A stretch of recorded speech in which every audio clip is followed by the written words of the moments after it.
Eestis on pea 1000 last, kes ei saa kasvada oma sünnikodus. Asendushooldus ja lapsendamine on teemad, mis kätkevad endas palju keerulisi nüansse. Sellele ei saa läheneda kõlavate reklaamlausete või naljakate telereklaamide abil. Just seepärast otsustasime teha midagi tavatut, midagi, mis avaks asendushoolduse teemat põhjalikumalt ning annaks potentsiaalsetele kasuperedele julgust ja mõtteainet.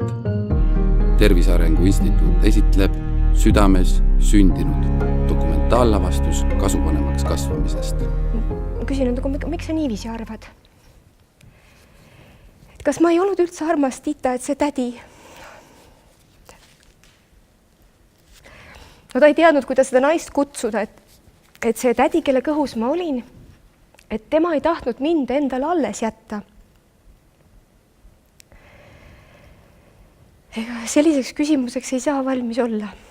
Armastatud kirjanik ja dramaturg Andra Teede viis läbi süvaintervjuud kasuvanematega ja nii sündis tekst etendusele, mille lavastas Maria Peterson, kes ise on kasuvanemaks 2 vahvale lapsele. Ma olin 5-aastane, vaatasin Leningradi lastekodust dokumentaalfilmi ja otsustasin, et mina tahan kindlasti võtta oma lapsed lastekodust. Kokku mängiti üle Eesti 15 etendust, Tallinnast Narvani. Etendusest teavitasid teatriplakatid, tele- ja raadioreklaamid ning veebibännerid. Etenduse kavalehel oli välja toodud asendushooldusega seotud terminoloogia ja mitmes linnas oli kohal vastavad ametnikud, kellelt sai vaheajal uurida asendushoolduse kohta. Me ei mõelnud üldse kunstlikule viljastamisele, kuigi on igasuguseid variante.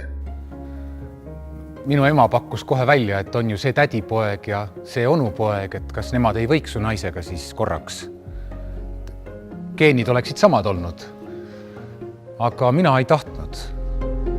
Südames sündinud tekitas rohkem vastukaja ja emotsioone, kui keegi osanuks arvata.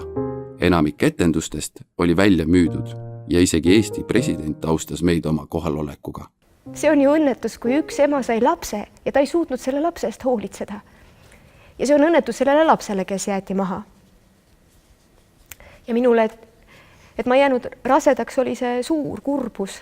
Aga ühest suurest õnnetusest on tulnud suur õnn. Mul on tütar.